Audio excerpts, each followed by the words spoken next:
Hey guys, Jim here with Buche Realty and another episode of Straight Up San Diego. As you can probably tell, I'm going to be doing another nuts and bolts episode. So today I'm going to focus on seller disclosures, which can be one of the most important parts of a sale for both buyers and sellers. Now, this is an area I'm really familiar with because I practiced as an attorney in non-disclosure law for many years, so it's kind of near and dear to my heart.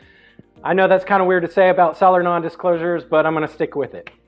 So anyway, to start it off, what I mean by disclosures is that when selling a home in California, as a seller, you need to provide the buyer with information about the condition of the home. That could be a lot of information or just a little, depending on the condition of the home. So disclosures could include anything, just about anything, from lead paint to nearby airports to natural hazards, anything else that a buyer might need to know. So to shorten it up, here's the key. If it's a matter that materially or significantly affects the value or desirability of the property, then it needs to be disclosed. And if it's not disclosed, as a seller, now this is a general rule, but as a seller, you could be held liable for the actual damages caused by the non-disclosure, which would include the difference between the amount paid for the home and the actual value of the home, otherwise known as diminution in value. And also, the deal could be scuttled completely. It could be subject to what's called rescission or an undoing of the contract. So these disclosures, they're a big deal. As far as the disclosures themselves, it's a big topic, but the ones I want to mention in this episode are the Transfer Disclosure Statement, the TDS, and the Seller Property Questionnaire, the SPQ. These documents have a lot of overlap and they ask a lot of questions about the existence and condition of items on the property. For example, the TDS will ask about sewer connections, garages, burglar alarms, the roofing, pools, environmental hazards, things like that. It'll also ask about repairs or alterations that may have been made to the property. So the SPQ goes even further then, and it asks for disclosures relating to mold, crazy pets on the property, even unexploded military ordnance. Yeah, that's on there.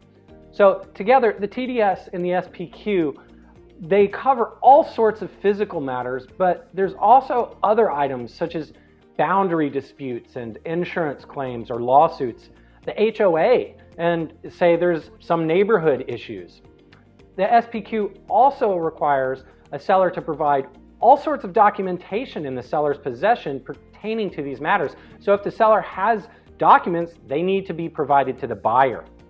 Finally, because these documents are pretty comprehensive, there's even a catch-all included in the SPQ for the seller to disclose any known significant or material issues.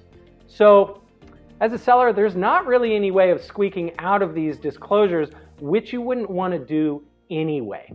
So this brings us to the moral of seller disclosures and what I always tell my clients: disclose, disclose, disclose.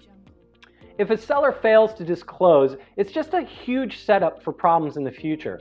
Now, does anyone really want to disclose that skeleton in the closet? Of course not. It's just not that pleasant to have to do when selling a home. But not doing so just leads to problems down the line like lawsuits.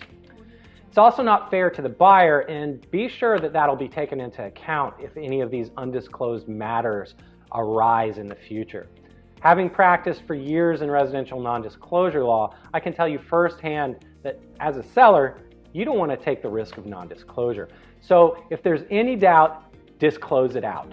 If you're a buyer, you may be wondering, well, how do I fit in? What do I do? Well, the best thing you can do as a buyer is to get your inspections. Get your inspections.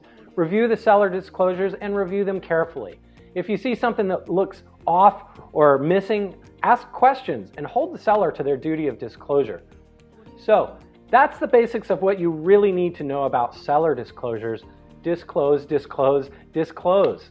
And if you're interested in working with an agent who can help you out with this, be sure to get in contact with me. My info is below. As well, be sure to check out my other episodes, and I will see you again soon on Straight Up San Diego.